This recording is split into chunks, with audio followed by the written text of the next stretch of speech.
Salutations! I'm the Abstract Artist, and today I'm making Chihiro from Spirited Away out of this poor, abused Wendy doll. I finished removing her factory face-up with acetone. Then I would cut off all of her hair and remove the rest from the inside with pliers. After that, she gets sprayed with a layer of Mr. Super Clear. When I begin blushing her, I start with light pinks and browns to keep that simple Ghibli feel to her.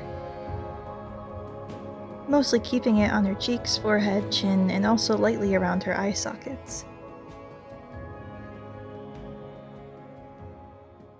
I go slightly darker under her nose and bottom lip because that's where her shadows would be.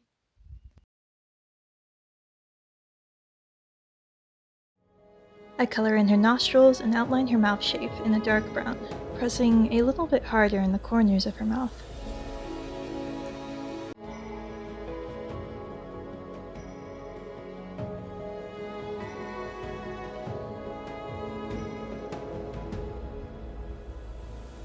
Sometimes I turn the doll's head upside down or sideways to help get the right angle. I started to fill in the sclera of her eyes with a radish spirit white. Then I would highlight the cupid's bow of her lip and a little bit of her eyelid.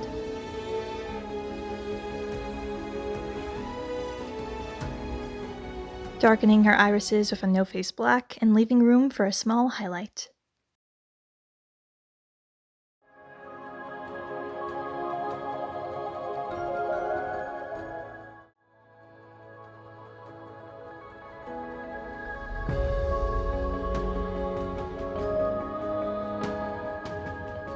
Continue building the values of the colors, and I re-go over the blush marks on her cheeks in colored pencils and pastels to finish off her face.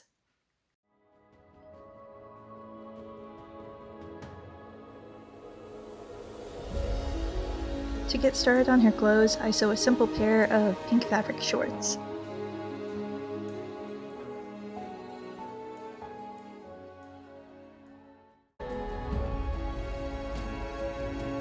I left room in the back for there to be a Velcro closing. For her shirt, I used her original dress for reference to make the pattern, making sure to leave extra room to make it a bit baggy.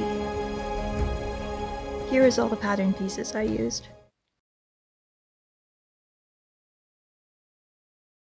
After I cut out each of the pieces, I'd fray check the edges with a little bit of glue.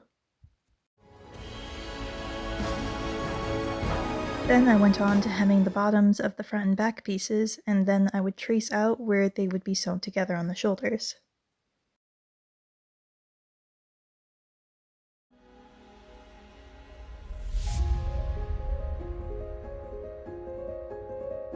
Hem the area where the Velcro will be, and then I just repeat on the other side. Her sleeves both get hemmed, and then I paint on the green stripe that goes across all of her clothing pieces. I watered down my paint when I did this, that way it would come out a little bit smoother than originally.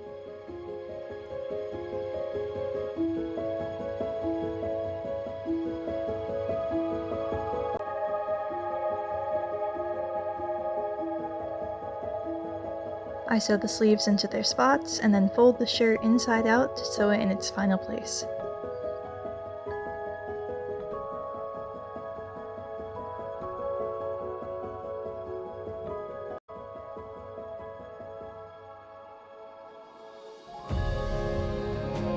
As I inside out it, I try and be careful as to not scrape off all the paint.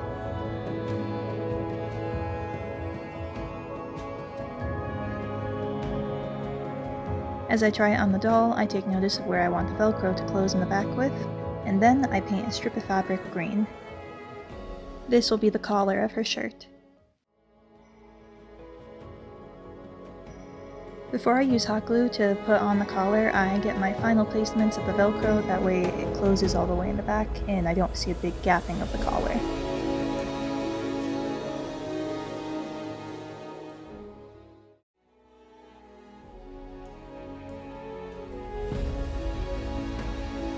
I made her some little socks, and then I cut the tops of them like how she wears them in the movies.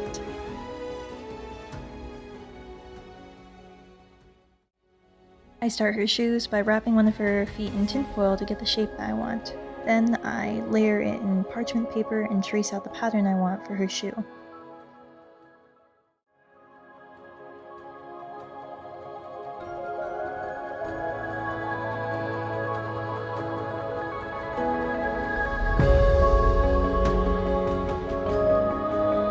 Once I cut it out, I free check the edges as well as a rounded rectangle for the tongue of the shoe.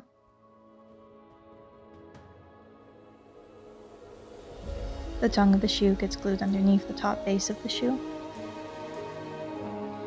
And then I glue a cardstock base underneath that part of the shoe. There's a lot of layers like an onion. Cut notches off into the fabric that overhangs the cardstock, that way we can fold it over the base of the shoe. The base is made from cardstock, just shaped out into her sole shape, and glued in place. Then I cut out some faux Velcro out of fabric and glued them on.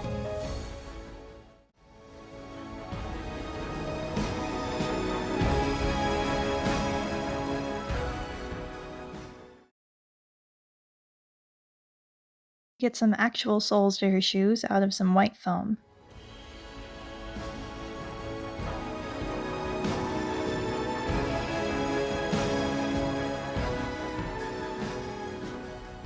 To finish them off, I re-go over them in some acrylic paints in slightly different shades to really make them saturated and pop.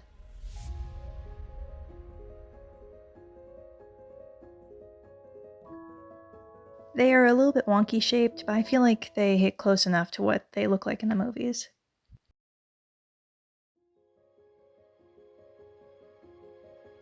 Moving on to her hair, I started off by painting her scalp brown.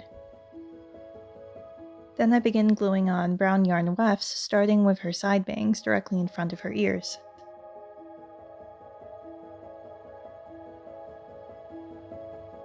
More wefts get glued to the back of her head, all painting towards the same spot that her ponytail will eventually be placed. Just like with my Jinx doll, I try keeping her hair as smooth and flat as possible for that slicked back look.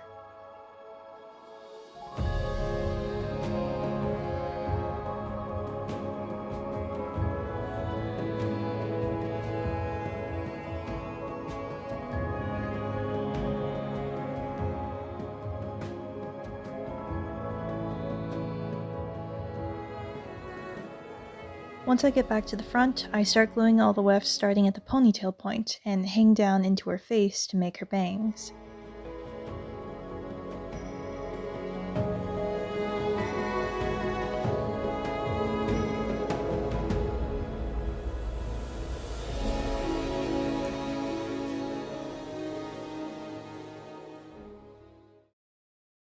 She gets a quick trim and her bangs flattened with a heated butter knife.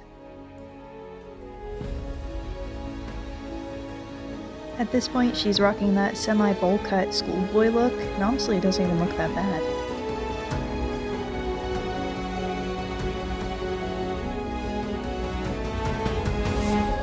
I flat iron straight a piece of purple yarn and wrap it around the ends of a large piece of yarn weft to make her ponytail and the hair tie that No Face made her. The ponytail gets glued on and revealed later. Moving on to her accessories, I glue together wires to begin making her bouquet. I begin painting them green, which takes a surprising amount of layers, and then I glue on tiny balls of pink tissue paper.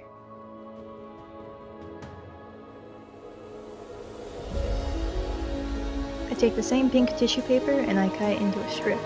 Then I take that and I cut out what looks like kind of like those paper dolls that hold hands, except it's little petals all connected together in a line.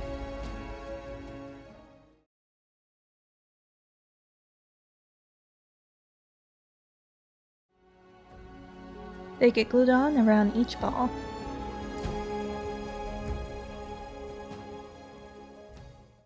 They look so fluffy.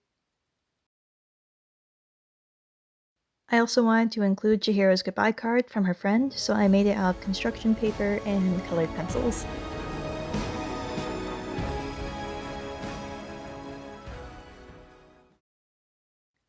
Gently glue it in place, and then I wrap the whole thing in a clear plastic, tying off the end with a little strip of tape.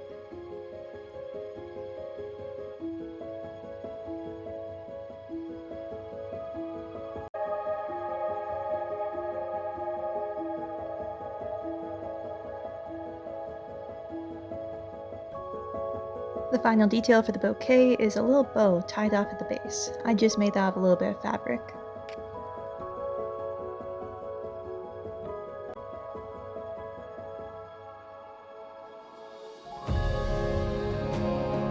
I also rolled out some balls of epoxy sculpt to make tiny little soot spirits.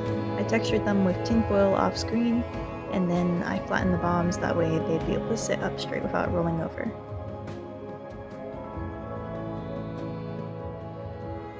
They're so cute and so tiny. I wonder what they're talking about. Yubaba's giant baby in his mouse form also gets sculpted out of epoxy sculpt.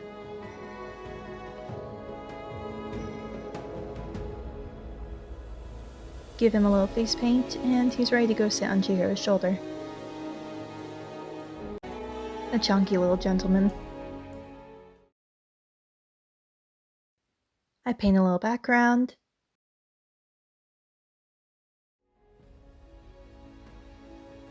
And our Wendy is ready to start going by Chihiro. Spirited Away was one of my favorite movies growing up, and it still is, and Chihiro's simple design was a fresh breath of air after making the detailed hell that was Jinx.